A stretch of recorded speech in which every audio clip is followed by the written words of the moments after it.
आता आपण मूळ अवयव पद्धत वापरून घनमूळ कसं काढायचं ते बघणार आहोत. आपण उदाहरण घेऊन शिकूया. पहिलं उदाहरण आहे 216. म्हणजे आता समजा मला 216चं घनमूळ काढायचं आहे, तर सगळ्यात पहिल्यांदा आपण 216चे मूळ अवयव पाडायचे. मग 216चे मूळ अवयव पाडूया.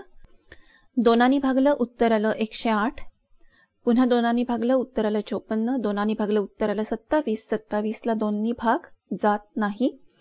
मग 3 भागूया, उत्तर आलं 9, पुन्हा 3 भागलं उत्तर आलं 3. 3 ही मूळ संख्या आहे म्हणून आपण थांबणार. म्हणजेच 216चे मूळ अवयव आले 2 गुणिले 2 गुणिले 2 गुणिले 3 गुणिले 3 गुणिले 3. आता तुमच्या लक्षात असेल की आपण जेव्हा वर्गमूळ काढतो तेव्हा प्रत्येक संख्या म्हणजे प्रत्येक मूळ अवयव हा 2-2दा येतो. त्या मूळ अवयवांमध्ये 2-2दा प्रत्येक अवयव येतो. आता इथे आपण घनमूळ काढतोय म्हणजे प्रत्येक अवयव किती वेळा येणार? प्रत्येक मूळ अवयव 3-3दा येणार. मग आता इथे काय काय 3दा आलाय? तर 2 3 वेळा आलाय आणि 3ही 3 वेळा आलाय. मग आपण 3 पैकी एकदाच 2 घेणार आहोत आणि 3 पैकी एकदाच 3 घेणार आहोत आणि त्यांचा गुणाकार करायचा. म्हणजे 2 गुणिले 3 बेत्रिक 6. म्हणजे 6 हे आपलं 216चं घनमूळ आलेलं आहे. का बरं प्रत्येक मूळ अवयव 3दा येतो आहे? आपण घन करतो म्हणजे काय करतो? म्हणजे आपण प्रत्येक संख्येला त्या संख्येने 3दा गुणतो. म्हणजे गुणाकारात ती संख्या 3दा येते. बरोबर आहे? म्हणजे आपण समजा 2चा घन केला तर 2 गुणिले 2 गुणिले 2 असं 3 वेळा त्या गुणाकारामध्ये 2 आला आणि मग उत्तर 8 आणि 8 ही घनसंख्या आली.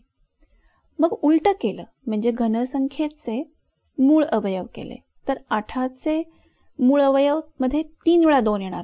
कारण 3दा 2 आपण गुणला तेव्हा कुठे 8 आला. म्हणजे मग 8चे जर मूळ अवयव पाडले तर 2 3 वेळा येणारच आहे. म्हणून घनसंख्येमध्ये प्रत्येक अवयव हा 3दा येतो आणि घनमुळामध्ये तो 3 ऐवजी एकदाच येत असतो. अजून एक उदाहरण घेऊन पाहूया. 1000चं घनमूळ काढायचं आहे. मग आपण त्याचे मूळ अवयव पाडूया. 2 भागलं 500 आले, 2 भागलं 250 आले, पुन्हा 2 भागलं 125 आले. 125ला 2 भाग जात नाही, 3 जात नाही. 5 भागूया, मग 25 आले. 25ला 5 भागलं 5 आले. 5 ही मूळ संख्या आहे म्हणून आपण थांबणार. मग आता इथे मी सगळे मूळ अवयव लिहिलेले आहेत आणि तुम्ही बघाल की इथे 3 वेळा 2 आलेत आणि 3 वेळा 5 आलेले आहेत.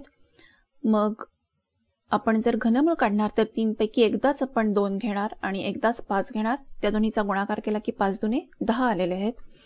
म्हणजेच 1000चं घनमूळ 10 आहे.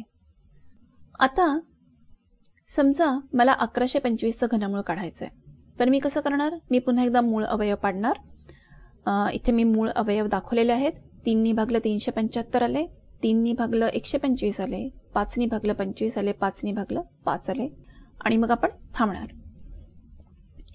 आता जेव्हा मी इथे मूळ अवयव लिहिलेले आहेत तेव्हा ते मूळ अवयव आहेत 3 गुणिले 3 गुणिले 5 गुणिले 5 गुणिले 5. म्हणजे 5 तर इथे 3 वेळेला आलेला आहे. बरोबर आहे? 5 दिसतोय 3 वेळा, पण 3 मात्र 2च वेळेला आला आहे.